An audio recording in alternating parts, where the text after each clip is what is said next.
무용교에서 유용교회로 오늘의 묵상입니다. 오늘은 출애굽기 15장 22절에서 26절까지 말씀을 묵상하겠습니다. 성경 말씀을 보겠습니다. 모세가 홍해에서 이스라엘을 인도하매 그들이 나와서 수르 광야로 들어가서 거기서 사흘길을 걸었으나 물을 얻지 못하고 마라에 이르렀더니 그곳 물이 써서 마시지 못하겠으므로 그 이름을 마라라 하였더라. 백성이 모세에게 원망하여 이르되 우리가 무엇을 마실까? 하매 모세가 여호와께 부르짖었더니 여호와께서 그에게 한 나무를 가리키시니 그가 물에 던지니 물이 달게 되었더라. 거기서 여호와께서 그들을 위하여 법도와 율례를 정하시고 그들을 시험하실세 이르시되 너희가 너희 하나님 나 여호와의 말을 들어 순종하고 내가 보기에 의를 행하며 내 계명에 귀를 기울이며 내 모든 규례를 지키면 내가 애굽 사람에게 내린 모든 질병 중 하나도 너희에게 내리지 아니하리니 나는 너희를 치료하는 여호와임이라. 오늘 말씀은 홍해바다를 건너고 나서 수르 광야로 들어갔을 때의 상황을 말씀하고 있습니다. 출애굽기 15장에서는 홍해바다를 건너게 하신 하나님을 찬양하고 있습니다. 하나님을 찬양했던 장소를 모세의 셈이라는 아윤 무사라는 곳으로 추정하고 있습니다. 이곳에서 오늘 말씀에 나오는 마라라는 아인 하와라까지 약 53km 떨어져 있었습니다. 이 길을 3일 동안 걸었던 것입니다. 짧은 길이 이렇게 오래 걸리는 이유는 약 200만 명의 대이동과 그 안에 노인과 여자와 어린이들이 포함되어 있어서 빨리 갈 수 없었던 것이고요. 많은 가축들을 거느리고 식량과 가재도구들을 가지고 거칠고 험한 광야를 여행하는 것이기 때문에 오래 걸릴 수밖에 없었습니다. 마치 우리의 인생과 같지 않습니까? 인생은 혼자 사는 것이 아닙니다. 결혼해서 자녀들이 있으면 마치 200만 명이 광야를 걷는 것과 같이 가정에서 많은 일들이 있고 많은 것들이 필요하기도 합니다. 그래서 인생이 참 더디게 변하고 어려움도 자주 오게 되는 것 같습니다. 심지어는 결혼하지 않은 사람이 혼자 살아도 뭐 이리 준비하며 갖추고 살아가야 하는 것이 많은지 또한 주변에 신경 쓰며 살아야 하는 것들이 상당히 많습니다. 이렇게 힘들게 이스라엘 백성들이 광야를 걷고 있는데 문제가 생겼습니다. 3일 동안 물을 얻지 못했던 것입니다.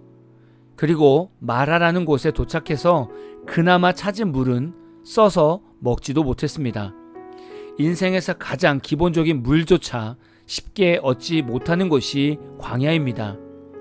이스라엘 백성들은 물을 얻지 못함으로 지금 모세를 원망하고 있습니다. 인생을 살면서 제일 힘든 것은 큰 문제 때문에 어려운 것이 아니라 기본적인 생활에서 어려움이 생길 때가 더 힘든 것입니다. 누가 봐도 아주 기본적인 것들이 삶 속에서 부족함을 느낄 때 우리는 광야를 걷는 것 같은 힘든 마음을 갖게 될 것입니다. 여러분이라면 그 뜨거운 광야길에서 물이 없다고 생각해 보십시오. 내 자녀가 물을 달라고 울고 있습니다.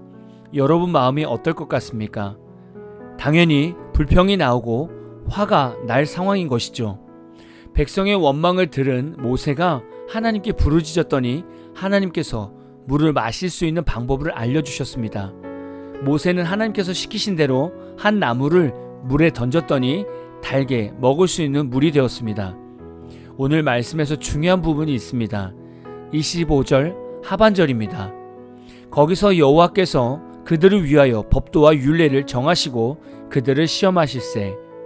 하나님께서는 이스라엘 백성들을 시험하시려고 법도와 율례를 정하셨습니다. 여기서 시험한다는 원어의 의미는 어떤 사람이나 물건의 수준이나 질을 역경이나 고난을 통해서 시험한다는 개념을 지닌 것입니다.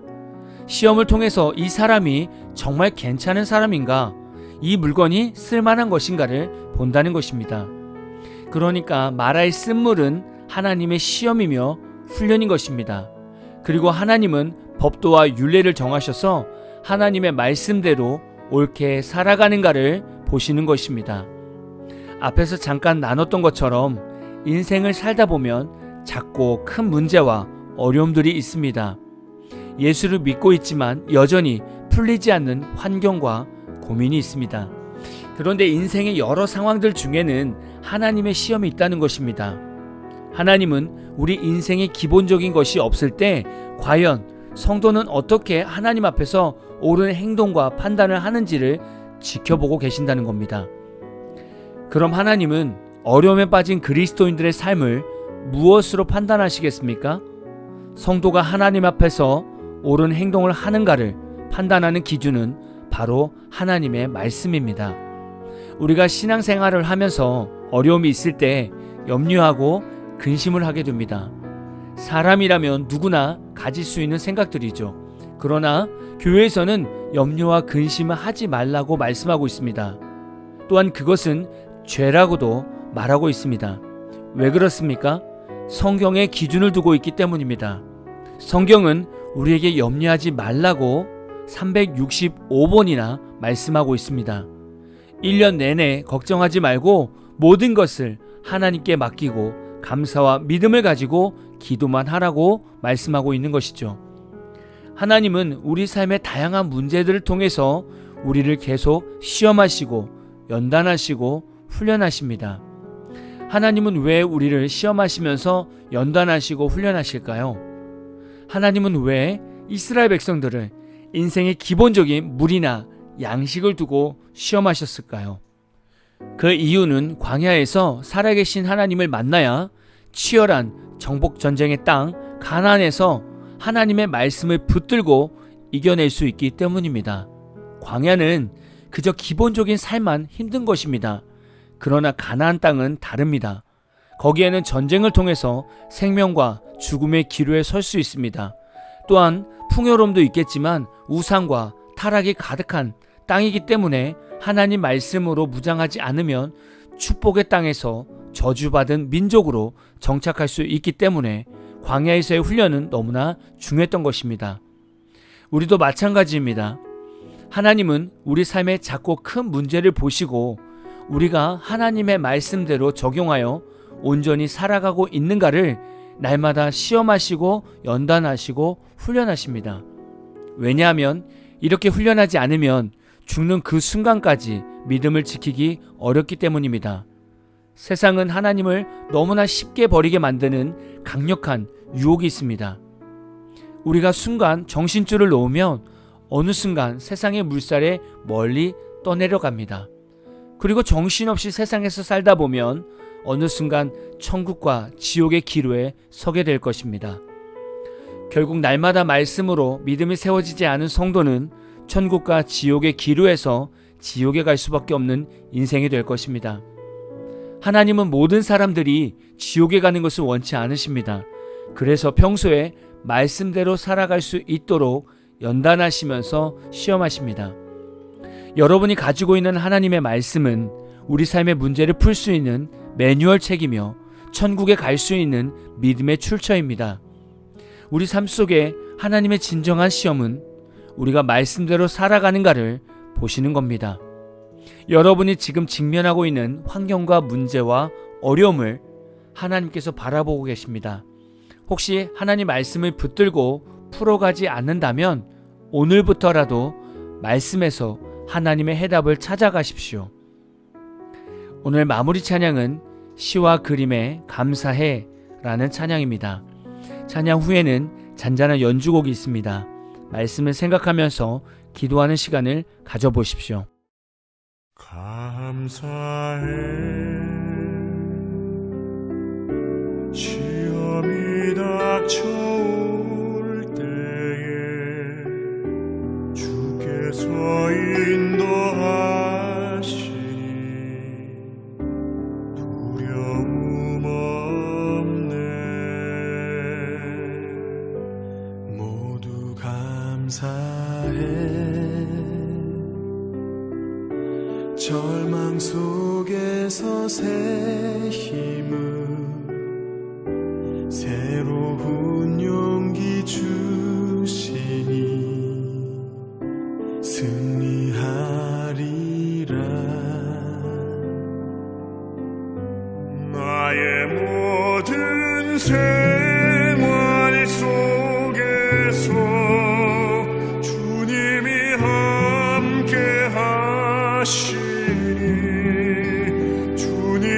성령 나를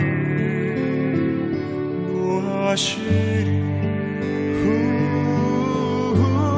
시험이 나를 찾아올 때 주님 지켜주시리.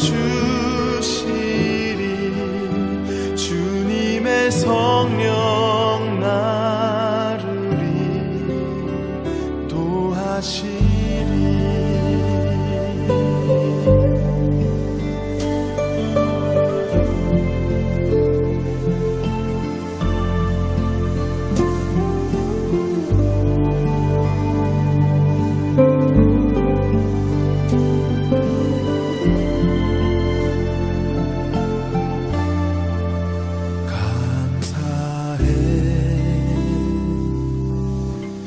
시험이 닥쳐올 때에 주께서 인도하시니